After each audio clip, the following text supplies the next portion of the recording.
नमस्कार, आप सभी का हार्दिक स्वागत है। 2 जून का एडिटोरियल सेशन हम यहाँ स्टार्ट करेंगे और अप्रोच हमारा वही रहेगा। हम वोकैबुलरी सीखेंगे, ग्रामर सीखेंगे और कॉम्प्रिहेंशन सीखेंगे। तो आज का जो टाइटल है वो है ominous signal, economy based article है और लॉकडाउन से पहले और लॉकडाउन के बाद भारत की अर्थव्यवस्था की हालत कैसी है उसके बारे में लेखक ने बताया है। और अगर इसका टोन का बात करें कि किस प्रकार का टोन यहाँ पर आपको मिलेगा पैसेज का, तो ये टोन आप कह सकते हो एनालिटिकल है। थोड़ा सा विश्लेषण किया है लेखक ने कि किस प्रकार से यहाँ पे डिमांड ड्रॉट इकोनॉमी कह सकते हो, क्योंकि अब सूखा पड़ा है, बिल्कुल मांग बिल्कुल रही नहीं है मार्केट के अंदर, तो इसके चलते इकोनॉमी खराब हालत में है, उसी का विश्लेषण इसके अंदर किया गया है। तो एनालिटिकल कह सकते हैं। वैसे थोड़ा सा लेखक पेसिमिस्टिक भी है, क्योंकि भविष्य में लेखक को लग रहा है कि संकेत जो भी दिख रहे हैं कि इकोनॉमी वापस से मतलब ट्रैक पर आएगी कि नहीं, तो उसके लिए संकेत है वो ओमिनस सिग्नल है। इस टाइटल से ही स्पष्ट और सा पेसिमिस्टिक भी आप कह सकते हो। ओमिनस का मतलब होता है अशुभ, इनऑस्पिशियस। मैं इसका सिनोनिम बता दूंगा, फिलहाल आप नोट कर लें। और सिग्नल का मतलब होता है संकेत। सिग्नल है वो नाउन है, ओमिनस यहां पे क्या है, एक एडजेक्टिव है। तो ओमिनस सिग्नल का मतलब हो गया अशुभ संकेत। ठीक है, जिन शब्दों के एंड में OUS होता है उनको हम जनरली क्या बोलते हैं, एडजेक्टिव्स बोलते हैं। तो ओमिनस यहां पे एडजेक्टिव हुआ, तो अशुभ संकेत है। इकोनॉमी के अशुभ संकेतों की बात है। और यहां मैंने आपके लिए सब्जेक्ट्स को हाईलाइट किया है। जो अंडरलाइंड पार्ट है रेड कलर में आपको नजर आ रहा है, ये सब सब्जेक्ट है। तो पहला सब्जेक्ट हुआ इंडियाज इकोनॉमी। तो कह रहा है India's economy is in a severe slow down that is only going to get worse in a pandemic stricken world. आप भी जब खुद से पढ़ें आर्टिकल या एडिटोरियल तो ऐसे ही पढ़ने की कोशिश करें कि फुल स्टॉप तक का पार्ट लें, एक पूरे सेंटेंस को पढ़कर उसको फिर ढंग से पढ़िए। ये एक तरीका सही है पढ़ने का, ताकि आपको पूरा सेंटेंस भी समझ में आ जाएगा, उसके पीछे की ग्रामर भी समझ में आ जाएगी, एक दो वर्ड्स हुए तो वोकैब भी आपको समझ में आ जाएगी। तो इंडियाज इकोनॉमी सब्जेक्ट है। तो भारत की अर्थव्यवस्था is in a severe slow down, वो है, इज मतलब है, इनका मतलब में ए लगा हुआ है तो आर्टिकल है, और आर्टिकल है तो नाउन होगा, नाउन है तो यहां देखो स्लो डाउन तो है नाउन, ये तो यहां पे नाउन है, और सीवियर यहां पे एडजेक्टिव है। और ये हमने कल भी डिस्कस किया था, आपको समझ याद आ रहा हो तो हमने डिस्कस किया था कि भाई अगर आपको आर्टिकल के बाद में अगर आपको शब्द दे रखे हैं दो, तो दूसरा शब्द तो क्या होगा, नाउन, और पहला शब्द क्या होगा, एडजेक्टिव। तो सीवियर का मतलब गंभीर है, सीरियस प्रकार का, स्लो डाउन का मंदी को बोलते हैं। अब दूसरा सब्जेक्ट बन गया है सीवियर स्लो डाउन। कैसे, क्योंकि दैट रिलेटिव प्रोनाउन दे रखा है और रिलेटिव प्रोनाउन अपने पहले वाले शब्द से कनेक्शन बिठाता है, तो दैट यहां पे स्लो डाउन के लिए आ रहा है। वो slow down that is only going, अब देखो स्लो डाउन को देखकर इज लग रहा है, is only going to get worse, वो केवल और केवल क्या होगा, गोइंग टू का मतलब है भविष्य में ये होने की संभावना है। ठीक है, तो क्या होने वाला है, गेट वर्स। वर्स क्या होता है, ये डिग्री बैड की कंपैरेटिव डिग्री है, बैड पॉजिटिव डिग्री होती है, फिर वर्स करते हो तो कंपैरेटिव होती है, और फिर वर्स्ट करते हो तो ये कौन सी डिग्री हो गई, सुपरलेटिव। एक बात और याद रखिएगा कि इल भी पॉजिटिव डिग्री होती है, फिर कंपैरेटिव वर्स और वर्स। बस फर्क इतना है कि इल तो होता है एडवर्ब और बैड क्या होता है, एडजेक्टिव। ये ध्यान रखिएगा, एडजेक्टिव के रूप में लोगे तो बैड काम में लोगे, और इल काम में लोगे तो इसका मतलब वो एडवर्ब है। तो भारत की अर्थव्यवस्था जो है वो गंभीर स्लो डाउन की हालत में है, मंदी की हालत में है। That is only going to get worse, और जो कि स्लो डाउन जो है उसी की बात कर रहा है कि स्लो डाउन जो है और भी ज्यादा बदतर होगा, मंदी और ज्यादा गहराएगी इन अ पेंडेमिक स्ट्रीकन वर्ल्ड। किस में, इनका मतलब में, ए का मतलब एक, पेंडेमिक स्ट्रीकन का मतलब है वैश्विक महामारी से ग्रस्त। स्ट्रीकन का मतलब होता है ग्रस्त, एडजेक्टिव है ये। किसी भी अनप्लीजेंट चीज से, किसी भी नेगेटिव चीज से आहत है, ग्रस्त है, प्रभावित है, उसको बोलते हैं स्ट्रीकन। जैसे कि मान लो गरीबी से ग्रस्त है तो पॉवर्टी स्ट्रीकन कर दोगे आप, है ना। इसी प्रकार से वैश्विक महामारी से ग्रस्त है तो क्या कर दिया, पेंडेमिक स्ट्रीकन। वर्ल्ड का मतलब दुनिया, ठीक है। तो एक वो दुनिया जो कि वैश्विक महामारी से ग्रस्त है, उसमें इस मंदी के और ज्यादा बदतर होने की संभावना है। तो हमने क्या सीखा कि इंडियाज इकोनॉमी सब्जेक्ट था, इसको देखकर ये वर्ब थी। इसके बाद में सीवियर स्लो डाउन सब्जेक्ट था, तो इसको देखकर ये वर्ब थी। ठीक है, और फिर आगे वर्स है, वर्स डिग्री कंपैरेटिव हमने देख लिया। आगे समझ में, स्ट्रीकन का मतलब आपको नोट करना है, ग्रस्त होना होता है। ठीक है, अगर हम बात करें कि ओमिनस का सिनोनिम क्या है, तो देखो ओमिनस शब्द है यहां पे, देख लीजिए, OMINOUS, ओमिनस। ओमिनस का मतलब होता है इनऑस्पिशियस, इनऑस्पिशियस, ये एडजेक्टिव है, लिखा दिया था मैंने आपको। सिनिस्टर भी कह सकते हो आप, सिनिस्टर, ये भी अशुभ ही होता है, नोट कर लीजिए इसको। ऑमिनस का मतलब इनऑस्पिशियस है या सिनिस्टर है, आप इसका स्क्रीनशॉट ले सकते हैं सीधा, ठीक है। थ्रेटनिंग भी कह सकते हो, THREATENING, कोई मतलब नेगेटिव चीज़ें हैं, भविष्य के अंदर कुछ ग्लूमी फ्यूचर है, डार्क फ्यूचर है, उसके बारे में चेतावनी देने को भी थ्रेटनिंग को भी कह सकते हैं, जो डराने वाला है, ठीक है, ये ध्यान रखिएगा।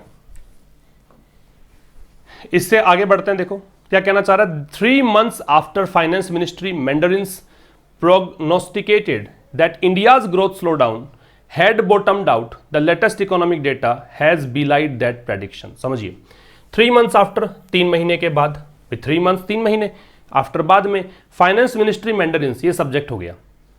फाइनेंस मिनिस्ट्री वित्त मंत्रालय, मैंडरिन्स का मतलब होता है ऑफिशियल्स, अधिकारी, तो वित्त मंत्रालय के जो अधिकारी लोग हैं, ऑफिशियल्स, इन्होंने क्या किया, प्रोग्नोस्टिकेटेड, इसका मतलब होता है भविष्यवाणी करना या पूर्वानुमान लगाना, फोरकास्ट देना, प्रेडिक्ट करना। तो इन्होंने पूर्वानुमान लगाया दैट की इंडियाज ग्रोथ स्लोडाउन, की भारत का जो वृद्धि में जो मंदी आई है, वृद्धि दर में जो मंदी आई है ना, हैड बॉटम्ड आउट, इन्होंने ये भविष्यवाणी की थी, पूर्वानुमान लगाया था कि बॉटम आउट हो चुका है। अब बॉटम आउट का मतलब क्या है, बॉटम आउट का मतलब देखो क्या है कि जैसे मान लीजिए कोई चीज बॉटम में चली गई है और अब उसकी एक ही संभावना है कि वो ऊपर ही आ सकती है और नीचे नहीं जा सकती, सबसे बदतर जो दौर था, सबसे खराब जो दौर था, वो वहां पे टच कर लिया है, उसको बोलते हैं बॉटम आउट। तो स्लो डाउन जो है वो बॉटम आउट हो चुका है, मतलब अब तो केवल क्या है, इन्होंने ये अनुमान लगाया था कि अब भारत की इकोनॉमी सबसे निचले स्तर पे पहुंच चुकी है, अब और एक ही संभावना है कि अब ये ऊपर आएगी, अपवर्ड ट्रेंड देखने को मिलेगा। The latest economic data has बिलाइड that prediction. लेकिन ये जो भविष्यवाणी की, भविष्यवाणी कौन सी, ये वाली, इस भविष्यवाणी को जो नवीनतम आर्थिक आंकड़े हैं, अब देखो डेटा सिंगुलर भी होता है और प्लूरल भी होता है, तो इसको मान लिया इसने सिंगुलर, तो हैज बिलाइड, बिलाइड का मतलब होता है झुठला देना, ठीक है ना, बिलाइड का मतलब कॉन्ट्राडिक्ट करना, किसी चीज का खंडन करना, झुठलाना, दैट प्रेडिक्शन, उस भविष्यवाणी को, कौन से वाली को, इसको, समझ गए। देखो 3 महीने के बाद वित्त मंत्रालय के जो अधिकारी लोग हैं उन्होंने भविष्यवाणी करी कि भारत की जो ग्रोथ स्लोडाउन है, भारत की जो वृद्धि दर में जो मंदी बनी हुई है, वो मतलब बॉटम आउट हो चुकी थी, है ना, इसका मतलब ये निचले स्तर पे पहुंच चुकी थी और इनका मानना था कि आगे तो भारत के अंदर वृद्धि दर ही देखने को मिलेगी, मंदी नहीं आएगी। लेकिन ये लेटेस्ट जो इकोनॉमिक डेटा है, जो नवीनतम आर्थिक आंकड़े हैं, उसने इस प्रेडिक्शन को झुठला दिया। तो आपको देखो कुछ चीजें ऑफिशियल्स ये नोट कर लीजिएगा। बॉटम आउट क्या है एक बार फिर से समझ लीजिए। देखो बॉटम आउट, बॉटम का मतलब होता है गहराई के अंदर तल होता है, सबसे निचला तल, उसको बॉटम बोलते हैं। जैसे मान लीजिए कि ये कोई यहां तक बॉटम है, अब इसमें कोई आ चुका है बॉटम तक, अब क्या संभावना है कि इससे नीचे जा नहीं सकता क्योंकि एक लास्ट एक आ चुका है आपका लेवल, तो इसमें एक ही संभावना है कि अब ये बढ़ना शुरू होगा, धीरे धीरे करके बढ़ना शुरू होगा इस प्रकार से, ठीक है ना। तो ये है बॉटम आउट, ये कहना था अर्थशास्त्रियों का, लेकिन वास्तव में क्या हुआ, वास्तव में यहां पे प्रेडिक्शन को झुठला दिया गया। एक आपको नोट करना है प्रोग्नोस्टिकेट, प्रोग्नोस्टिकेट, इसका मतलब आप नोट कर सकते हो प्रेडिक्ट, भविष्यवाणी करने को बोलते हैं प्रोग्नोस्टिकेट, या फिर आप नोट कर सकते हो फोरकास्ट, भविष्यवाणी करना, पूर्वानुमान लगाना, ठीक है, ये सब होते हैं प्रोग्नोस्टिकेट के सिनोनिम, नोट कर लीजिए। प्रोग्नोस्टिकेट के सिनोनिम हो जाएंगे भविष्यवाणी करना, ठीक, मतलब पहले से संकेत देना, फोरटेल भी कर सकते हो और प्रेसिज भी कर सकते हो, PRESAGE, प्रेसिज भी कर सकते हो, ठीक है। तो ये प्रोग्नोस्टिकेट के सिनोनिम्स हैं। हमने देख लिया कि सब्जेक्ट कौन कौन से थे। तो सेकंड लाइन के अंदर फाइनेंस मिनिस्ट्री मैंडरिन सब्जेक्ट था, ये इसकी वर्ब थी। इंडियाज ग्रोथ स्लोडाउन सब्जेक्ट था, हैड बॉटम्ड आउट इसकी वर्ब थी। लेटेस्ट इकोनॉमिक डेटा सब्जेक्ट था, इसको देखकर हैज बिलाइड और हैज के साथ वर्ब की थर्ड फॉर्म आती है, पता होना चाहिए आपको। इससे आगे हम बढ़ते हैं अगली स्लाइड पर। देखो crucially the GDP growth estimates for the January-March quarter and the full fiscal year barely reflect the impact of the public health crisis and the stringent lockdowns which were imposed nationwide only from March 25. Crucially adverb है, किसी भी sentence का start adverb से किया जा सकता है क्योंकि एक एडवर्ब किसी सेंटेंस की विशेषता बता सकता है। क्रूशियली मतलब ये बहुत ही महत्वपूर्ण है। द जीडीपी ग्रोथ एस्टिमेट्स, कि जीडीपी ग्रोथ के एस्टिमेट्स जो हैं, जीडीपी क्या होता है बता दूंगा मैं आपको, है ना, तो ये वैसे ग्रोस डोमेस्टिक प्रोडक्ट बोलते हैं। तो जीडीपी ग्रोथ के जो पूर्वानुमान है, एस्टिमेट्स का मतलब क्या होता है, पूर्वानुमान को बोलते हैं, ठीक है, जो भी आपने एक अनुमान लगा रखा है, पूर्वानुमान कह दो, या जो भी आपने सोच रखा है कि इतना लाभ होगा, जो भी आंकड़े निकल कर आएंगे। तो महत्वपूर्ण स्तर पर जीडीपी ग्रोथ के जो एस्टिमेट्स हैं किसके लिए, जनवरी से मार्च के क्वार्टर के लिए। देखो क्वार्टर कितने होते हैं वित्त वर्ष में, 4। कहां से स्टार्ट होता है, 1 अप्रैल से स्टार्ट होता है, अप्रैल मई जून पहला क्वार्टर, ऐसे जुलाई अगस्त सितंबर दूसरा क्वार्टर। तो ये क्वार्टर है जनवरी से मार्च, जनवरी फरवरी मार्च, इस तिमाही में। And the full fiscal year, और पूरे वित्त वर्ष के लिए, फिस्कल का मतलब है वित्त वर्ष, फिस्कल ईयर का मतलब है वित्त वर्ष। बेयरली, बेयरली एक नेगेटिव वर्ड है, इसका मतलब ना के बराबर है, नहीं है, हार्डली, स्केर्सली, बेयरली नेगेटिव वर्ड्स होते हैं। रिफ्लेक्ट का मतलब होता है दर्शाना, तो इसके लिए आप कर सकते हो डिस्प्ले कर सकते हो, डिस्प्ले, रिवील, ये सब रिफ्लेक्ट, दर्शाना। तो ये नहीं दर्शाते हैं the impact of the public health crisis. Impact का मतलब प्रभाव, इफेक्ट हो जाएगा इसका सिनोनिम, इसका सिनोनिम हो जाएगा इफेक्ट। किसका, of the public health crisis, सार्वजनिक जो स्वास्थ्य संकट है उसका प्रभाव। And the stringent lockdowns, stringent का मतलब सख्त, लॉकडाउन पता ही आपको। विच वर इम्पोज्ड, विच किसके लिए आ रहा है, इसके लिए, विच रिलेटिव प्रोनाउन है। अब लॉकडाउन्स के लिए आ रहा है तो लॉकडाउन्स को देखकर देख लो, वर आ रहा है, ये सब्जेक्ट था स्ट्रिंजेंट लॉकडाउन्स। इम्पोज्ड, अब वर इम्पोज्ड है तो ये पैसिव वॉइस का स्ट्रक्चर है, बी के साथ थर्ड फॉर्म। इम्पोज का मतलब होता है थोपना, इम्पोज का मतलब क्या होता है, थोपना। नेशन वाइड, पूरे राष्ट्र भर में, ओनली फ्रॉम मार्च 25, कब से, मार्च 25 से, 25 मार्च से, ठीक है ना। और डेट लिखने का तरीका यही होता है कि पहले मंथ का नेम आएगा, उसके बाद में डेट आएगी। कल आर्टिकल हमने डिस्कस किया था, वहां पे 8 अप्रैल दे रखा था, 8 अप्रैल। फिर बच्चों ने पूछा भी था कि सर ये 8 पहले कैसे आ गया, 8 पहले कैसे लगा दिया, अप्रैल 8 होना चाहिए। तो बेटा वो वाला जो था वो सर्कुलर के लिए आ रहा था, है ना, सर्कुलर था वहां पे। यहां पे डेट की ही बात है तो डेट ऐसे ही लिखते हैं, पहले मंथ का नेम और फिर तारीख लिखते हैं। अब समझो क्या कहना चाह रहा है। तो महत्वपूर्ण स्तर पर जीडीपी ग्रोथ के एस्टीमेट से ये सब्जेक्ट है ना।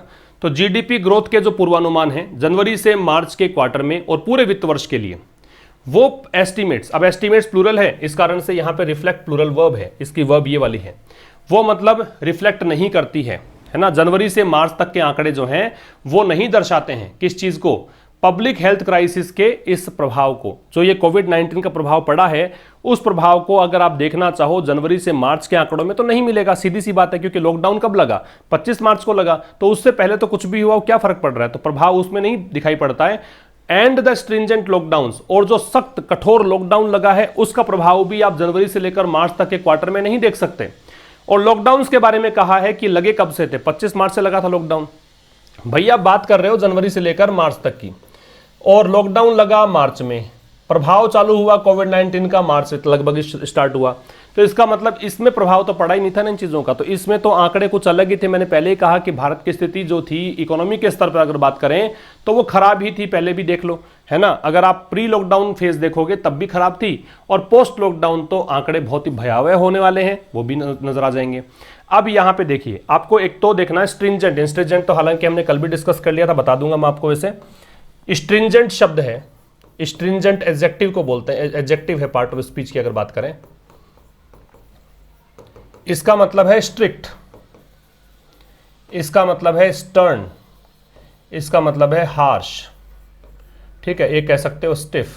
ये सब कठोर के लिए यूज किए जाने वाले वर्ड्स हैं। स्ट्रिंजेंट का मतलब कठोर होता है, एक तो ये नोट करेंगे आप। दूसरा यहां पे हमने देखना था क्या, इसके अलावा और तो कुछ था नहीं। इम्पोज है तो इम्पोज नोट कर सकते हैं आप। इम्पोज का मतलब फोइस्ट होता है, थोपना होता है, एनफोर्स करना होता है।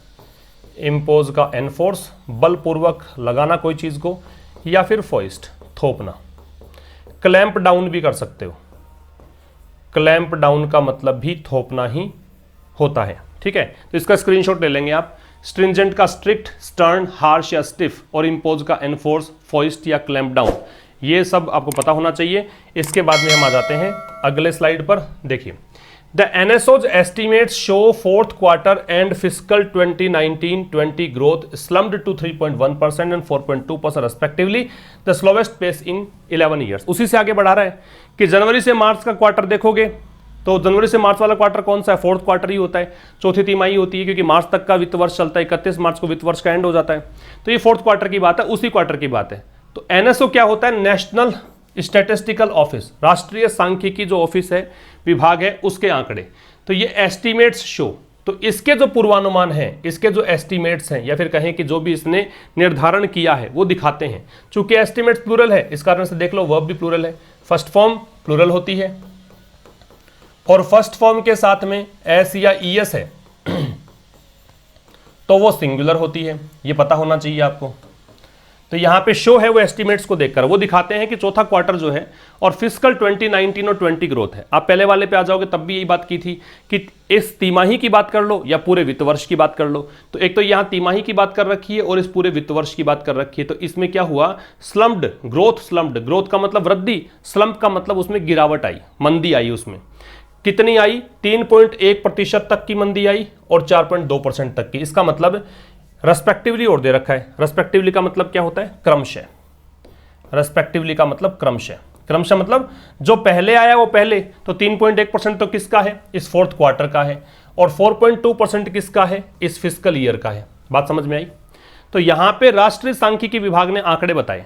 आंकड़ों में खेल देखोगे तो यहां पे कहा कि फोर्थ क्वार्टर का जो मंदी रही वो तो रही 3.1%, और पूरे वित्त वर्ष की मंदी रही वो कितनी रही, 4.2%। आगे कह रहा है the slowest pace in 11 years. और ये जो गति है ना वृद्धि की, वृद्धि मतलब इतनी में गिरावट इसमें आई है, तो ये सबसे धीमा पेस है। पेस नाउन है, ये पेस का मतलब गति, स्लोवेस्ट एडजेक्टिव है, इसका मतलब सबसे मंद, और एडजेक्टिव है तो देखो द लग रखा है क्योंकि हालांकि नाउन की प्रेजेंस तो है ही, और डिग्री सुपरलेटिव अगर करते हो एडजेक्टिव की तो द लगता है, तो इस कारण से द है। तो 11 वर्षों में सबसे कम दर रही है, सबसे कम गति रही। बात समझ में आ गई। तो यहां पे ये सब्जेक्ट था एस्टिमेट्स, इसको देखकर हमने शो का प्रयोग किया है। इससे आगे आ जाओ। The government says the lockdown impacted data flow and with statutory reporting timeless extended the estimates would likely undergo revision. यहां तक का पार्ट देखो। द गवर्नमेंट सब्जेक्ट है, इसको देखकर सेज है, government singular, says singular. The lockdown impacted, lockdown subject, impacted verb. तो government कहती है। अब देखो कई बार क्या होता है कि यहां पे दैट लगा के दे रखा होता है आपको, वो भी ठीक है। नहीं लगाया तो मान लो कि ऐसे है, ये ब्रैकेट में तो है ही, मतलब दे नहीं रखा, लेकिन अंडरस्टूड है कि दैट तो आएगा। तो गवर्नमेंट कहती है कि lockdown impacted data flow. Impact का मतलब क्या, प्रभाव, तो प्रभाव डालना है तो अफेक्ट मान लीजिए इसका मतलब, यहां पे इसका मतलब है अफेक्ट। ठीक है। तो कह रहा है कि गवर्नमेंट कहती है कि लॉकडाउन ने प्रभाव डाला। डेटा फ्लो मतलब जो भी आंकड़ों का प्रवाह था, जो भी आंकड़े चल रहे थे, आर्थिक आंकड़ों में गति थी जो भी था, उस पर यहां पे इंपैक्ट डाला है, प्रभाव डाला है। एंड विद स्टैच्यूटरी रिपोर्टिंग, और विद स्टैच्यूटरी रिपोर्टिंग, स्टैच्यूटरी मतलब वैधानिक, लीगल। अगर आप reporting timeless extended, timelines extended, अगर आप स्टैच्यूटरी टाइमलाइंस एक्सटेंडेड, एक्सटेंडेड मतलब बढ़ा हुआ, जो विस्तार जिसने दिया है बढ़ाया है, और साथ में अगर आप जोड़ दें, मतलब लीगल तौर पर जो रिपोर्टिंग टाइमलाइंस है, जो रिपोर्ट सामने आती हैं उनके टाइमलाइंस को, जो एक्सटेंड किए हुए टाइमलाइंस हैं उनको साथ में ले लें, तो the estimates would likely undergo revision. तो जो एस्टिमेट्स हैं, जो भी पूर्वानुमान है, जो भी आंकड़े आप निकाल के लेकर आ रहे हैं, सोच रहे हैं कि ये आंकड़े रहने वाले हैं, would likely go revision, undergo revision. तो लाइकली का मतलब संभावना है, अंडरगो का मतलब क्या है, वापस से नीचे जाना, किसी के तहत गुजरना, है ना। अंडरगो किसी के तहत गुजरना, रिवीजन का मतलब फिर से देखना। तो फिर क्या है, आंकड़ों को फिर से देखना पड़ेगा, क्योंकि आपके एस्टिमेट्स कब के थे, लॉकडाउन से पहले के थे। आपने सोचा कि इतनी ही कमी रहेगी, लेकिन लॉकडाउन लगने के बाद चूंकि पूरा का पूरा मार्केट ठप पड़ गया था, तो फिर आपके आंकड़े कुछ अलग होने चाहिए। तो संभावना यहां पर बनती है कि रिविजन की जरूरत है, फिर से देखने की जरूरत है। क्या कह रहा है देखो, गवर्नमेंट क्या कह रही है, गवर्नमेंट कह रही है कि साहब लॉकडाउन ने प्रभाव डाल दिया, किस पर, आंकड़ों पर। भी आंकड़े आने वाले थे। मान लो मैं एग्जांपल दूं आपको, भी मान लीजिए लेट से कुछ भी ऐसे एग्जांपल ले रहा हूं मैं, कि मान लीजिए सरकार ने कहा कि भी 10% रहेगी ग्रोथ रेट, ये कहा लॉकडाउन से पहले। अब लॉकडाउन आ गया तो गवर्नमेंट कहती है सब लॉकडाउन आ गया, हमें तो पता ही नहीं था लॉकडाउन आने वाला है, मार्केट ऐसे बंद करना पड़ेगा। तो अब जो इसका जो वृद्धि दर है वो रह गई 8%। तो ये रिवीजन से ही तो आया, ये आपको फिर से देखना पड़ेगा।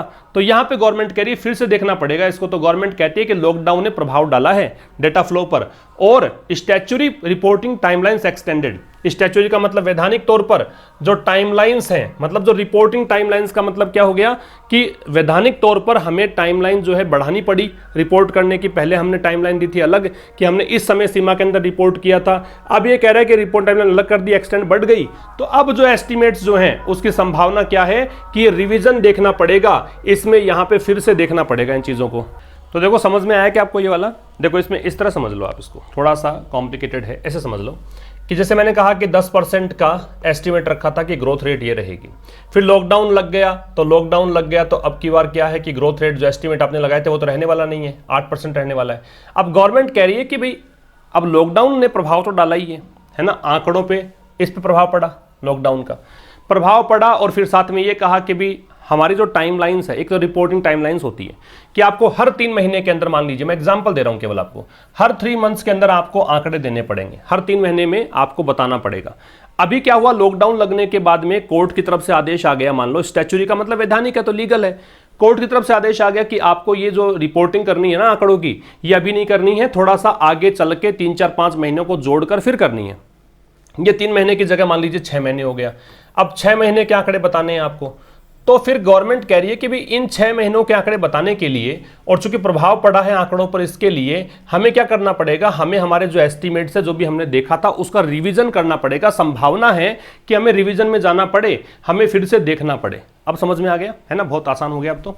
अब देखो इससे पीछे क्या है, आगे कह रहा है however the fact that gross value added numbers for the first time quarters have been revised significantly downwards shows that the economic malaise was deep and widespread even before the novel coronavirus landed on Indian shores। समझिए, however का मतलब होता है हालांकि या फिर भी। however का मतलब क्या होता है, हालांकि या फिर भी। the fact, ये तथ्य, ये फैक्ट की ग्रोस वैल्यू एडेड, इसको जीवीए बोलते हैं। ये जीवीए क्या होता है, जीडीपी क्या होता है बता दूंगा मैं आपको, है ना, कि जो जीवीए नंबर्स हैं, नंबर्स आंकड़े फॉर द फर्स्ट 3 क्वार्टर्स, 3 तिमाही के लिए, मतलब जनवरी से पहले वाला जो टाइम है, 1 अप्रैल से लेकर और 31 दिसंबर तक का टाइम है, उसकी बात कर रहा है।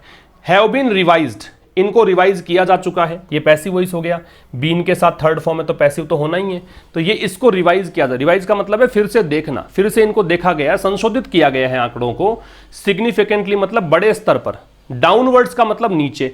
रिवाइज किया तो क्या पाया कि आंकड़े जो हैं, पहले सोचा था आपने कुछ अलग, अभी थोड़ा सा मंदी का दौर है तो इसलिए नीचे पाया गया। शोज, ये दिखाता है, देखो 2 चीजें हैं, एक तो यहां पे ग्रोस वैल्यू एडेड नंबर्स हैं, ये सब्जेक्ट है, इसको देखकर वर्ब है हैव बीन रिवाइज्ड, क्योंकि नंबर्स प्लूरल है तो हैव बीन आ गया। दूसरे में आप देखोगे तो फैक्ट ये सब्जेक्ट है, तो फैक्ट को देखकर यहां पे शोज है वो वर्ब है, सिंगुलर वर्ब है, तो सब्जेक्ट वर्ब एग्रीमेंट भी यहां पे आपका क्लियर होता है। और देखिए जैसा एग्जाम में आता है ऐसा नहीं है कि बहुत आसान आएगा, नजदीक नजदीक सब्जेक्ट आएगा, दूर भी हो सकता है। देखो सब्जेक्ट कहां पे है, तो हाउएवर, हालांकि, ये ऊपर वाली बात का विरोध कर रहा है, कहने का मतलब हाउएवर लगता है मतलब एडवर्सेटिव है, जो बातें हम कर चुके हैं उसके अलावा बात करेगा। तो फिर भी जो फैक्ट है कि जीवीए आंकड़े पहले 3 जो तिमाही थी, पहले जो 3 क्वार्टर्स थे, उनके लिए जो जीवीए आंकड़े हैं उनको रिवाइज किया गया, उनको फिर से देखा गया, संशोधित किया गया, और संशोधित किया गया तो बड़े स्तर पर क्या मिला कि जीवीए जो है वो गिरे, वो आंकड़े क्या है, डाउनवर्ड हुए, गिरे। तो ये दिखाता है ना, तो ये क्या दिखाता है, ये फैक्ट दिखाता है दैट द इकोनॉमिक मलेज, मलेज का मतलब बेचैनी होती है, मलेज का मतलब रेस्टलेसनेस होती है, कि जो आर्थिक व्याधि है, आर्थिक बेचैनी है, वो डीप, ये काफी गहरी थी, एंड वाइड स्प्रेड, काफी व्यापक थी, बड़े स्तर पे फैली हुई थी, even before the novel corona virus. Even का मतलब होता है भी, तो ये कह रहा है कि कोरोना वायरस से पहले भी भारत आर्थिक एक प्रकार की बीमारी से जूझ रहा था। Landed on Indian shores, shores का मतलब किनारे होते हैं, तट होते हैं, तो कहना चाह रहा है कि जब नोवेल कोरोना वायरस उतरा, लैंड का मतलब उतरना, जमीन पर उतरना, तो भारतीय तट पर उतरा, तो सिंबॉलिक वे में यह कहना चाहता है कि यहां पे नोवेल कोरोना वायरस जब यहां पे भारत की जमीन पर आया, भारत में जब ये इमर्ज हुआ, उससे पहले भी भारत की जो आर्थिक स्थिति थी वो कंडीशन सही नहीं थी। मैं फिर बता देता हूं, इजी भाषा में समझना कोशिश करना इसको कि ये क्या बोलना चाह रहा है। देखो हाउएवर से पढ़िए, ऊपर क्या कहा था इसने, फिर गवर्नमेंट कह रही थी कि भाई लीगल तरीके से अब टाइमलाइंस भी एक्सटेंड हो चुकी है और प्रभाव भी पड़ा है इस बीमारी का, इस लॉकडाउन का, तो फिर हमारे को यहाँ पे हो सकता है कि रिवाइज करने पड़े आंकड़े। और आगे कह रहा है कि जीवीए के आंकड़े जब रिवाइज किए गए ना, तो ये कह रहा है कि ये तथ्य, ये फैक्ट कि भाई जीवीए के आंकड़े रिवाइज किए गए, पहले 3 क्वार्टर्स की बात करें तो वहाँ पर पाया गया कि डाउनवर्ड शो दिखाया, है ना। लॉकडाउन के बाद की बात नहीं कर रहा, लॉकडाउन से पहले 31 दिसंबर के आंकड़े जो हैं, पहले कुछ सोचा अलग था, लेकिन जब इनको रिवाइज किया, फिर से देखा, तो लगा कि नीचे आंकड़े और भी कम रहने वाले हैं, जीवीए के आंकड़े। तो ये जो चीज़ है, ये फैक्ट है, वो दर्शाता है कि भारत की जो इकोनॉमी थी ना, वो काफ़ी ज़्यादा मतलब लॉकडाउन से पहले भी और कोरोना वायरस से पहले भी खराब हालत में थी और काफ़ी ज़्यादा बड़े स्तर पर फैली हुई थी व्याधि, बीमारी। तो यहाँ पे 2 चीज़ें आपको देखनी है, एक तो जीवीए क्या होता है, एक मलेज का सिनोनिम क्या होता है, ये बता देता हूँ मैं आपको, तो लिख लेंगे आप। मलेज, इसको मलेज पढ़ते हैं, MALAISE। मलेज एक नाउन है, ठीक है। एक हमें देखना है कि जीडीपी और GVA ये क्या चीज है, जीडीपी और GVA क्या है, ये नोट करेंगे आप। एक तो मलेज, मलेज का मतलब क्या है, तो मलेज का जैसे कि मैंने बताया कि बेचैनी को बोलते हैं, तो इसके लिए आप कह सकते हो रेस्टलेसनेस, रेस्टलेसनेस। एक आप कर सकते हो एंग्जाइटी, एंग्जाइटी। एक आप कर सकते हो अनहैप्पीनेस, ये होती है मलेज, ठीक है, दुख, चिंता, बेचैनी। जीडीपी और GVA क्या होता है, इसकी फुल फॉर्म तो होती है gross domestic product, gross domestic product. मैं केवल समझा रहा हूं क्योंकि काम आता है काफी बार। और ये वाला होता है वो gross value added, gross value added. अब इसकी कहानी कुछ ऐसे है, देखो ये भी इसको डी कैपिटल ही कर लो आप, ग्रॉस डोमेस्टिक प्रोडक्ट।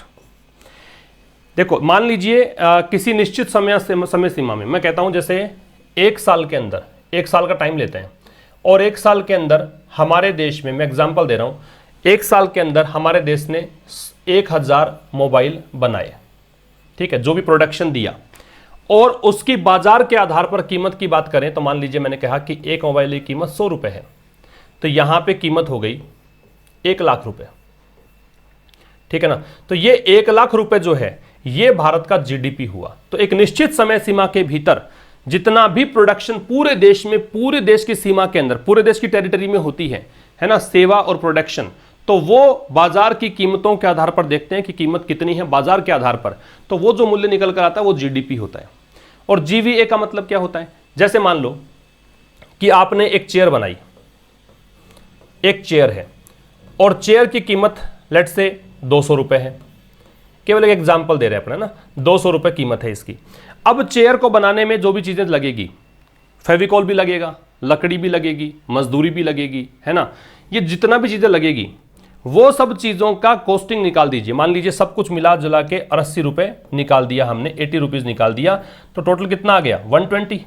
तो ये जो 120 है ना, ये GVA कहलाएगा। बात समझ में आई, ये ग्रॉस वैल्यू एडेड है, समझ में आ रही बात।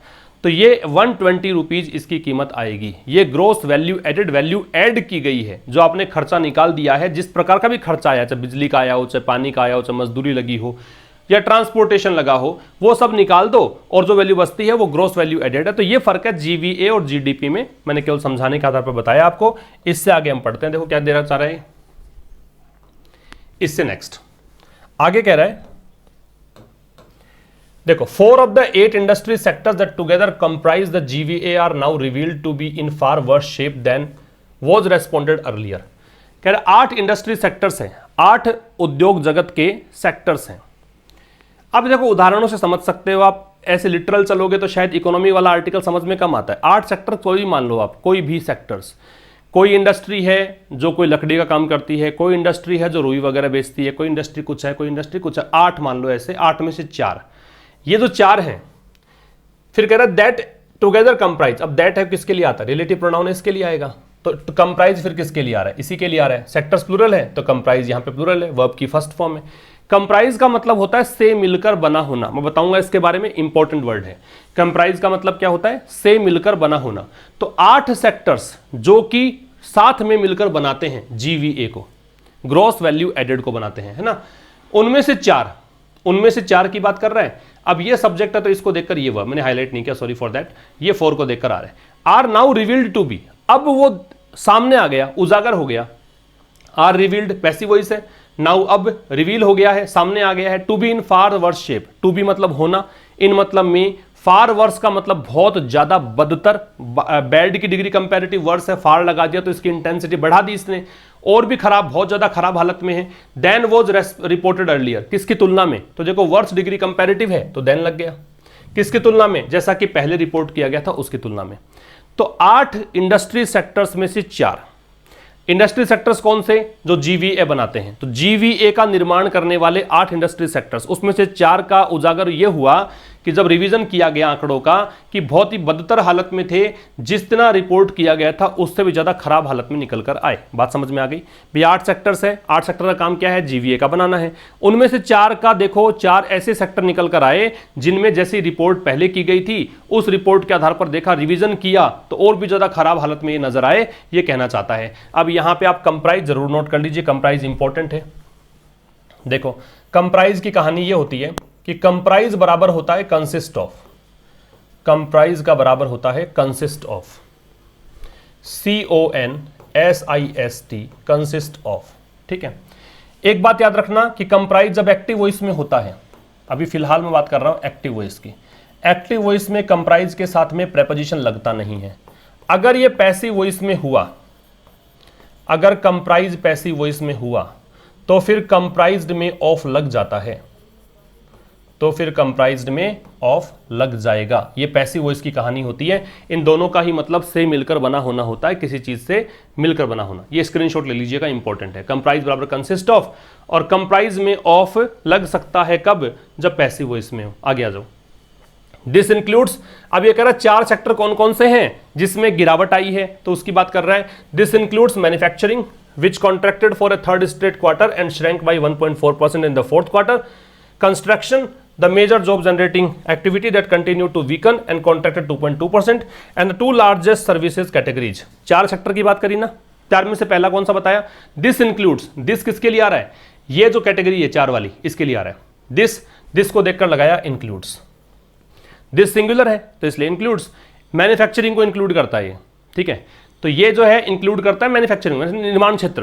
मैन्युफैक्चरिंग निर्माण, कुछ भी बनता है, पेन बनाया, ये बोर्ड बनाया, कुछ भी है तो ये निर्माण क्षेत्र है, तो ये इंक्लूड करता है मैन्युफैक्चरिंग को। अब मैन्युफैक्चरिंग के लिए क्या है? विच, रिलेटिव प्रोनाउन है तो इसके लिए आ रहा है।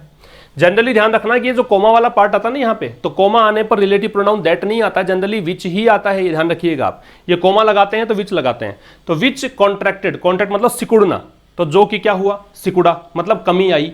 For a third straight quarter, third straight का मतलब हो गया लगातार तीसरे तिमाही में, 2 तिमाही में पहले से गिरावट थी और तीसरे में भी गिरावट आई। एंड श्रैंक, श्रैंक का सिकुड़ना, श्रिंक की सेकंड फॉर्म है, श्रिंक का मतलब सिकुड़ना। श्रिंक, श्रैंक, श्रंक, जैसे सिंग सैंग संग होता है वैसे श्रिंक श्रैंक श्रंक होता है सिकुड़ना। और ये सिकुड़ा कितना? 22 का मतलब तक, 22 लेवल बताता है तक, 1.4% तक इन द फोर्थ क्वार्टर, मतलब चौथी तिमाही में। बात समझ में आ रही है? कंस्ट्रक्शन, दूसरा सेक्टर कौन सा है? कंस्ट्रक्शन है। A major job generating activity, ये एक मुख्य जॉब जनरेटिंग एक्टिविटी है। कंस्ट्रक्शन में क्या होता है कि जॉब मिलता है, रोजगार देते हैं इसके अंदर, काफी मजदूर लग जाएंगे, है ना, मजदूरों को काफी काम मिलेगा। तो ये मेजर मतलब मुख्य, जॉब जनरेटिंग मतलब काम का सृजन करने वाली एक्टिविटी है। दैट कंटिन्यूड, दैट यहाँ पे इसी एक्टिविटी के लिए आ रहा है। दैट कंटिन्यूड टू वीकन, ये भी लगातार इसमें भी कमजोरी बनी रही, ये वीक होता चला गया। एंड कॉन्ट्रैक्टेड, हमने पढ़ा कॉन्ट्रैक्टेड, इसमें भी संकोचन आया, ये भी सिकुड़ा, कितना? 2.2%। And the 2 largest services categories, 4 बताए थे ना, 2 तो हो गए, एक मैन्युफैक्चरिंग और एक कंस्ट्रक्शन, और 2 सबसे बड़े सर्विसेज कैटेगरीज, समझ रहे हो? 2 सबसे बड़े, लार्जेस्ट डिग्री सुपरलेटिव है, सर्विसेज कैटेगरी मतलब सेवा क्षेत्र, सेवा क्षेत्र में जो कंपनियां हैं उनकी बात कर रहे हैं। आप समझ में आ गई ना? 4 में यहां पे हालत बदतर दिखाई दी, जो रिपोर्ट की गई थी उसके आधार पर, उससे भी कमी मतलब यहां पे दर्ज की गई। उसमें एक तो मैन्युफैक्चरिंग है, मैन्युफैक्चरिंग में कहा कि 3 लगातार क्वार्टर तक हालत खराब, और चौथे के अंदर भी क्या हुआ? 1.4% की गिरावट। कंस्ट्रक्शन, कंस्ट्रक्शन का थोड़ा सा परिचय दिया कि इसमें जॉब जनरेट होता है इस एक्टिविटी के अंदर, और ये भी लगातार क्या है? वीक होती चली गई, और ये भी कॉन्ट्रैक्ट हुई, कितना? 2.2%। और फिर कह रहा है बाकी की 2 कैटेगरीज और यहां पे हैं जो सेवा क्षेत्र से संबंधित हैं। इससे आगे देखो, इससे next, the revisions in the trade, transport, hotels and communications and financial, real estate and professional services sectors have cut third quarter growth figures by 1.6% and 4 percentage points respectively. कुछ खास है ही नहीं, केवल क्षेत्र गिना रखे हैं। द रिविजन्स, रिविजन्स का मतलब तो पुनः देखना, फिर से देखना, जब संशोधन किया गया फिर से देखा गया आंकड़ों में, किस किस में? ट्रेड में, ट्रांसपोर्ट में, होटल्स में। ट्रेड व्यापार, ट्रांसपोर्ट परिवहन, होटल्स पता ही है, कम्युनिकेशन संचार, फाइनेंशियल वित्त, रियल एस्टेट मतलब ये जो जमीन जायदाद वाला सौदा इसका, एंड प्रोफेशनल सर्विसेज, ये सब सेक्टर्स हैव कट। अब ये कह रहा है रिविजन्स, रिविजन सब्जेक्ट है, इसको देखकर आ रहा है have cut third quarter growth figures, इसमें कटौती हुई है। रिविजन सब किए गए ना तो इसने कटौती करी इन सेक्टर्स के अंदर, कितना? थर्ड क्वार्टर ग्रोथ फिगर, तीसरे क्वार्टर में, तीसरा क्वार्टर कौन सा, अक्टूबर नवंबर दिसंबर वाला, तो इस क्वार्टर में ग्रोथ फिगर्स में कटौती करी कितनी, 1.6% की और 4 परसेंटेज पॉइंट्स की रेस्पेक्टिवली क्रमशः। बात समझ में आई भाई? रिवीजन इन क्षेत्रों में जब रिवीजन किया गया, देखा गया कि भाई कितनी ग्रोथ कर रहे हैं, फिर से देख लें सही तो हमने जांचा कि नहीं जांचा। एक बार आप कहते हैं ना कॉपी को रिवैल्यूएट कराते हैं, आप री इवैल्यूएट करवाते हैं, वही री इवैल्यूएशन यहां पे हुआ है। रिवीजन जब हुआ इन सेक्टर्स का तो इन्होंने क्या किया, ग्रोथ फिगर जो थी, जो ग्रोथ के आंकड़े थे उसमें कटौती करी, कितनी करी, 1.6% तक की और 4 परसेंटेज पॉइंट्स तक की रेस्पेक्टिवली क्रमशः। बात समझ में आ गई? इससे आगे जो आगे कह रहा है, the economy is visibly mired in a demand drought that is unlikely to abate any time soon. The economy अर्थव्यवस्था सब्जेक्ट है, इज दे रखा है, विजिबली देखने पर लग रहा है, एडवर्ब है। मायर्ड, मायर्ड का मतलब होता है दलदल में फंसा हुआ होना। मायर, मायर का मतलब होता है दलदल, तो मुसीबत को बोलते हैं क्वैगमायर भी होता है, ठीक है ना। दलदल को बोलते हैं तो क्वैगमायर भी होता है। तो दलदल में फंसता है व्यक्ति तो मुसीबत में ही होता है। तो अर्थव्यवस्था जो है विजिबली मायर्ड, ये मायर्ड वर्ब है, तो इसको देखकर ये एडवर्ब है। ये मतलब देखने पे साफ साफ लग रहा है कि मुसीबत में है। इन अ डिमांड ड्रोट, डिमांड का मतलब मांग, ड्रोट का मतलब सूखा। तो डिमांड ड्रोट के कारण, चूंकि मांग का सूखा है, जब मार्केट में मांग ही नहीं है कोई सामान की तो बेचोगे किसको आप? बेचोगे नहीं तो फिर पैसा जाएगा कैसे, पैसे का आदान प्रदान कैसे होगा? तो demand drought that is unlikely to abate, और दैट किसके लिए आ रहा है, इसके लिए, चूंकि डिमांड ड्रोट के लिए आ रहा है, मांग के सूखे के लिए आ रहा है, और मांग का सूखा है इसलिए इज, अनलाइकली का मतलब संभावना नहीं है, टू अबेट, अबेट का मतलब कम होना, एनी टाइम सून का मतलब जल्द ही, इसकी संभावना भी नहीं है कि मांग का सूखा कम हो जाएगा, कि मांग जनरेट होने लग जाएगी, ऐसा भी नजर नहीं आ रहा। तो इकोनॉमी देखने पे लग रही है कि मुसीबत में है, दलदल में फंसी हुई है। इस डिमांड ड्रॉट के अंदर मांग का सूखा पड़ा हुआ, डिमांड का सूखा पड़ा हुआ है इसके अंदर, और ये जो डिमांड का सूखा है ये जल्द ही कुछ ठीक होने वाला है भी नहीं, संभावना भी नजर नहीं आ रही इसकी। आप एक चीज लिखेंगे यहां पे, देखो लाइक जो होता है ना, लाइक का ऑपोजिट डिसलाइक होता है, लाइक का ऑपोजिट डिसलाइक होता है, ये है वर्ब। एक लाइक का ऑपोजिट अनलाइक होता है, लाइक का ऑपोजिट अनलाइक, ये होता है एडजेक्टिव, ये होता है कि जैसा होना।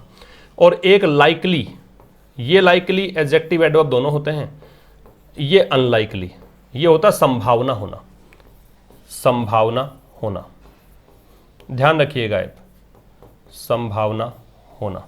तो ये असंभव होना इसके लिए कह रहा है।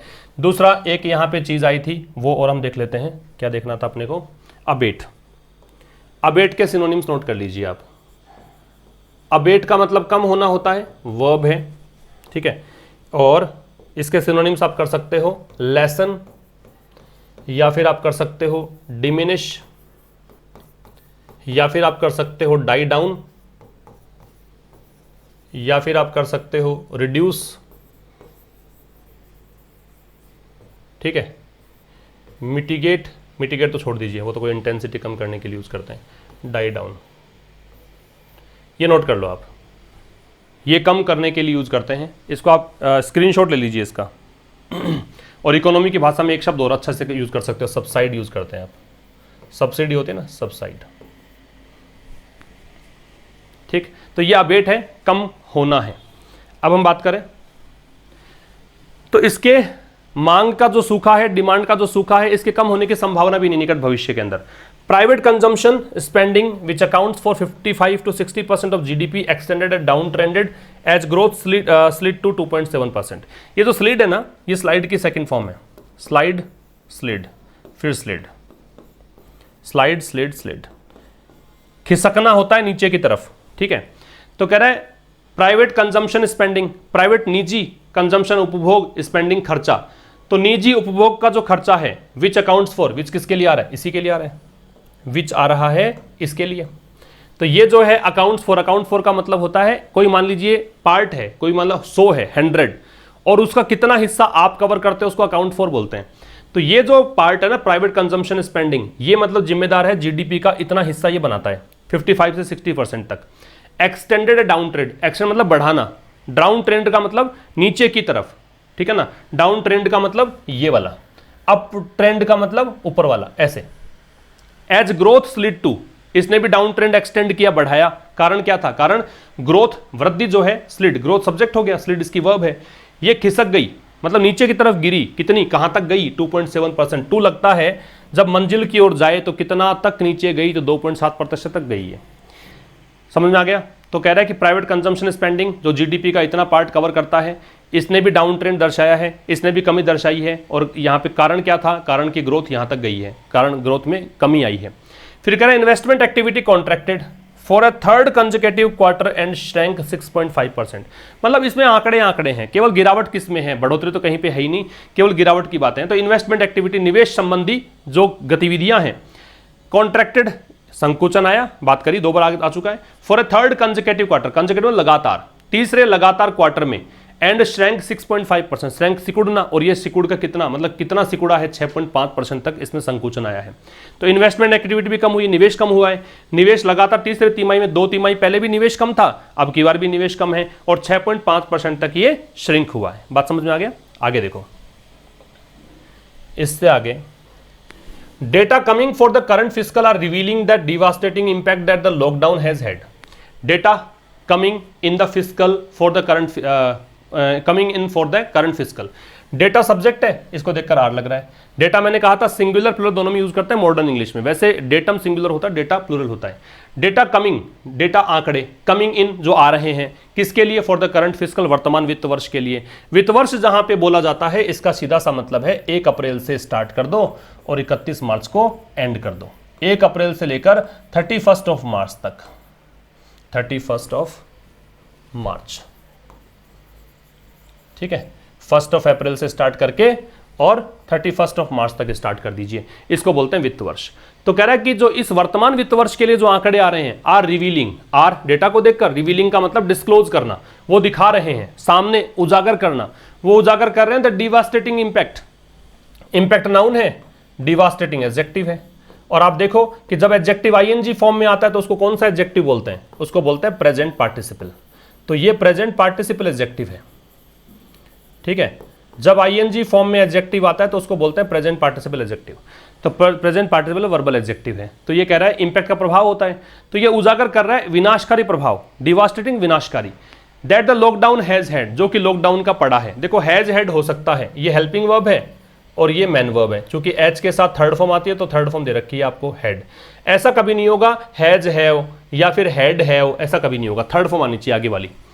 तो लॉकडाउन का जो भी असर रहा है, प्रेजेंट परफेक्ट है ये, तो असर जो भी रहा है, तो वर्तमान वित्त वर्ष के लिए जो आंकड़े आ रहे हैं वो उजागर कर रहे हैं प्रभाव, विनाशकारी प्रभाव के बारे में बता रहे हैं जो लॉकडाउन का पड़ा है इस वित्त वर्ष के। अब आंकड़े आएंगे, वो कौन से आएंगे, पोस्ट लॉकडाउन वाले आएंगे।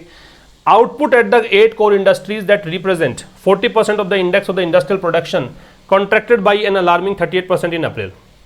आउटपुट का मतलब उत्पादन, प्रोडक्शन। एट कहां पर, 8 कोर इंडस्ट्रीज, जो 8 कोर इंडस्ट्रीज हैं, सेंट्रल मतलब उन्हीं पर फोकस्ड होता है पूरी इकोनॉमी, उनमें अगर आउटपुट देखोगे आप, दैट रिप्रेजेंट, तो ये सब्जेक्ट है, ठीक है, और इसमें दैट रिप्रेजेंट, अब ये दैट जो है ना वो इसको देख कर आ रहा है, that represent 40% of the index of the industrial production.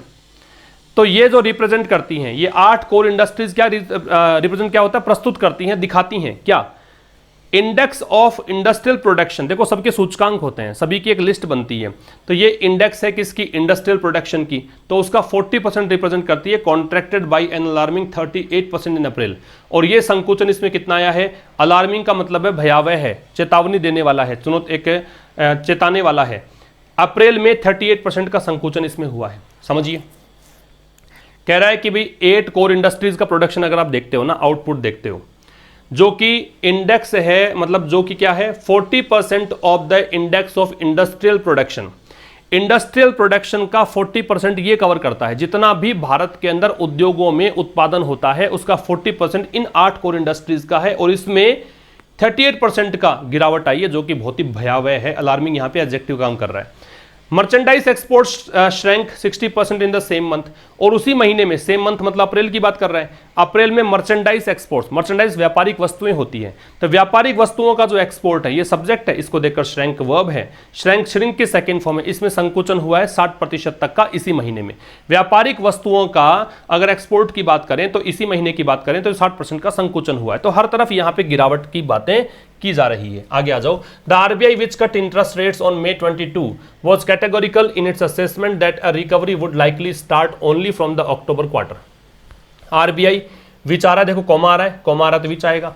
RBI which cut interest rates, अब ये कट कौन सी फॉर्म है, फर्स्ट फॉर्म है कि सेकंड फॉर्म है या थर्ड फॉर्म है, क्योंकि कट की तीनों फॉर्म सेम होती है। तो देखो इसमें तरीका क्या है कि थर्ड फॉर्म अगर ये होती तो इससे पहले हैज हैव हैड कोई भी मतलब वर्ब मिलती है आपको, है ना, is am are was verb भी हो सकता है, पैसिव वो इसमें हो तो ये वर्ब मिलती, तो थर्ड फॉर्म तो है नहीं। अगर ये फर्स्ट फॉर्म होती तो यहाँ पे आरबीआई को देखकर कट्स होता, फर्स्ट फॉर्म है तो एक वचन बनाने के लिए एस जुड़ता, तो इसलिए ये सेकेंड फॉर्म है।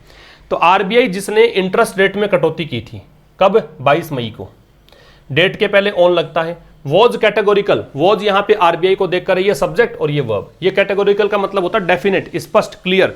तो आरबीआई यहां पे बिल्कुल स्पष्ट था in its assessment, in its यहां पजेसिव एडजेक्टिव है आरबीआई के लिए, असेसमेंट यहां पे नाउन है, पजेसिव एडजेक्टिव के बाद में हमेशा नाउन का प्रयोग करते हैं। असेसमेंट का मतलब मूल्यांकन होता है, इवैल्यूएशन होता है। तो अपने असेसमेंट को लेकर बिल्कुल क्लियर था, क्या कहा था कि ये रिकवरी वुड लाइकली स्टार्ट, की रिकवरी मतलब मार्केट फिर से ग्रोथ ट्रैक पे आ जाए, ये जो रिकवरी है वुड लाइकली मतलब संभवतया स्टार्ट होगी कब, only from the October quarter, केवल अक्टूबर क्वार्टर में ही ऐसा हो सकता है, इससे पहले कोई संभावना नहीं है। तो आरबीआई जिसने 22 मई को इंटरेस्ट रेट में कटौती की थी, वो बिल्कुल स्पष्ट था इस बात को लेकर कि रिकवरी होगी, लेकिन कब होगी, केवल अक्टूबर क्वार्टर में ही होगी, उससे पहले रिकवरी देखने की संभावना नहीं है। ये इस बात को लेकर बहुत ही कैटेगोरिकल था। कैटेगोरिकल नोट कर लीजिएगा, डेफिनेट को बोलते हैं, क्लियर को बोलते हैं, बहुत इंपॉर्टेंट है। आगे देखो, for even that to materialise the centre must act.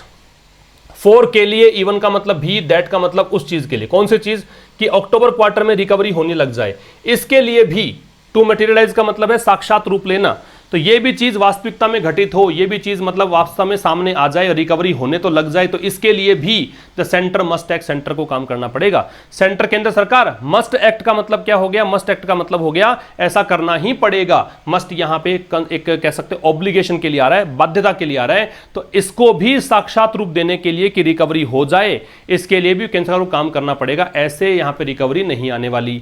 It's package so far has been focused on credit enhancement measures that ease supply side constraints and structural reforms that may bear fruit over a longer horizon। bear fruit जो है ये अच्छा एक phrase है, इसका मतलब होता है सक्सीड होना, लिख लीजिएगा सक्सीड, इसका मतलब है सफल होना। तो कह रहा है इट्स पैकेज, इट्स किसके लिए आ रहा है, आरबीआई के लिए, पजेसिव एडजेक्टिव है। पैकेज का मतलब पता ही आपको, इट्स पैकेज सो फार, अब तक, हैज बीन फोकस्ड, अब तक फोकस्ड रहे हैं। फोकस के साथ में प्रेपोजिशन क्या लगता है, ऑन लगता है। तो इसके जो पैकेज हैं, आरबीआई के जो पैकेज हैं, अब तक ये फोकस्ड रहे हैं, अब तक ये केंद्रित रहे हैं किस चीज पर, on credit enhancement measures. Credit जहां भी आ जाए इसका मतलब लोन, और एनहांसमेंट आ जाए इसका मतलब इंक्रीज, मेजर्स का मतलब स्टेप्स।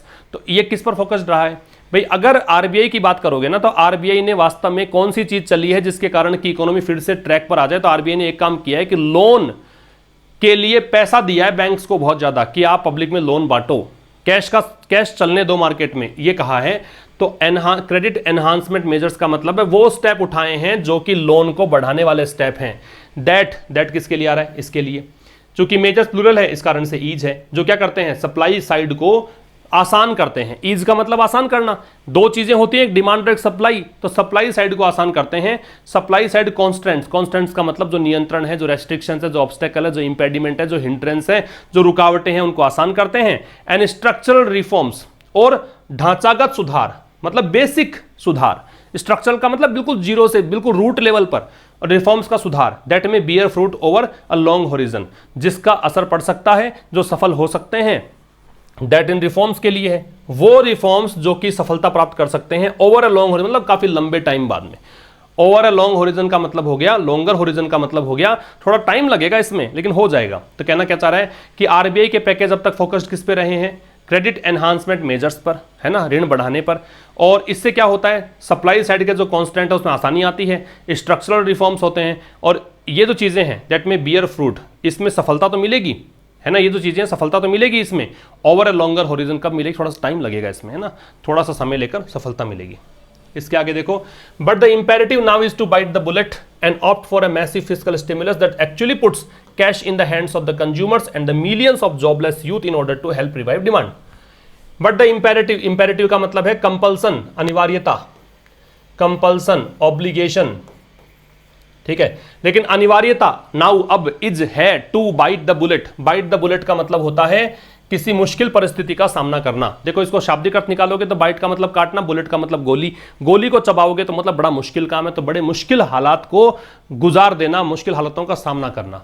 तो जो वास्तविक आवश्यकता है फिलहाल के लिए वो ये है कि इन मुश्किल हालातों का सामना किया जाए। And opt for, opt for का मतलब चुना जाए, है ना, चुना जाए क्या, a massive fiscal stimulus. Massive का मतलब भारी भरकम, एडजेक्टिव है, ये एडजेक्टिव है। फिस्कल का मतलब वित्तीय, स्टिमुलस का मतलब क्या होता है, वित्तीय स्टिमुलस पैकेज होते हैं ना, जैसे कि कोई प्रोत्साहन के लिए दी गई राशि है उसको बोलते हैं। और चुना जाए क्या, बड़े भारी भरकम पैकेजेस लाए जाएं, वित्तीय पैकेज जो कि प्रोत्साहन दें। That actually puts cash in the hands, वास्तव में क्या करेंगे ये, दैट एक्चुअली पुट्स। अब ये दैट जो है इसके लिए आ रहा है, जो वास्तव में पुट्स, ये वर्ब है, ये एडवर्ब है, पुट की विशेषता बता रहा है। कैश इन हैंड, तो पुट्स क्यों आया, क्योंकि स्टिमुलस जो है सब सिंगुलर है। स्टिमुलस का प्लूरल बनता है स्टिम्युली, स्टिमुलस का प्लूरल बनता है स्टिम्युली, जो वास्तव में क्या करता है, कंज्यूमर्स के हाथ में पैसा देता है। अगर आपने बड़े भारी भरकम पैकेज दिए, राहत पैकेज दिए, प्रोत्साहन पैकेज दिए, तो उससे क्या होगा, उपभोक्ता के हाथों में पैसा आएगा। And the millions of jobless youth, और लाखों जो जॉबलेस यूथ हैं, बेरोजगार युवा हैं, उनके हाथों में पैसा आएगा।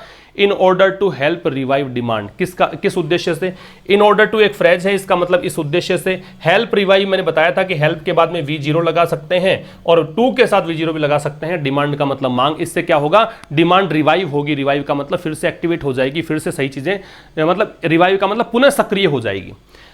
तो अब की आवश्यकता यह है, वर्तमान की आवश्यकता कि इन हालातों का सामना करें, मुश्किल कंडीशन का सामना करें और चुने क्या, ये पैकेजेस लेकर आएं। इससे क्या होगा, कंज्यूमर के हाथों में पैसा आएगा और मिलियन जो जॉबलेस यूथ हैं उनके हाथों में पैसा आएगा और इससे डिमांड जो है वो जनरेट होगी, रिवाइव होगी। तो ये था आज का अपना आर्टिकल। अब बात करते हैं रिवीजन की। रिवीजन देखिए, गेट एट, गेट एट का मतलब होता है आलोचना करना। गेट एट का मतलब क्या होता है, आलोचना करना। गेट अवे का मतलब क्या होता है, बच निकलना। लिख लीजिए, गेट एट का आलोचना करना, गेट अवे का बच निकलना। हार्नेस का मतलब होता है सदुपयोग करना, ये सब पिछले सेशंस में आ चुके हैं। हार्नेस का सदुपयोग करना। कॉग्निजेंस का मतलब जागृति, अवेयरनेस। और एक्सक्रूसिएट का प्रताड़ित करना, किसी को टॉर्चर करना। रिपीट कर रहा हूं, ये आलोचना करना, ये बच निकलना, ये सदुपयोग करना, ये अवेयरनेस और ये प्रताड़ित करना, टॉर्चर करना। तो गेट एट को जोड़ देंगे किससे, क्रिटिसाइज से। गेट अवे को जोड़ देंगे बच निकलना, एस्केप से।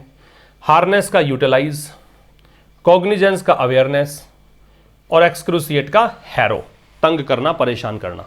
तो ये था आज का हमारा आर्टिकल। इसका स्क्रीनशॉट ले लीजिए आप, फटाफट स्क्रीनशॉट ले लो। ये हमारा आर्टिकल था। अब हम मिलेंगे कल शाम को 5 बजे, इसी तरह से एक आर्टिकल लेकर आऊँगा आपके सामने। तब तक के लिए नमस्कार, थैंक यू वेरी मच।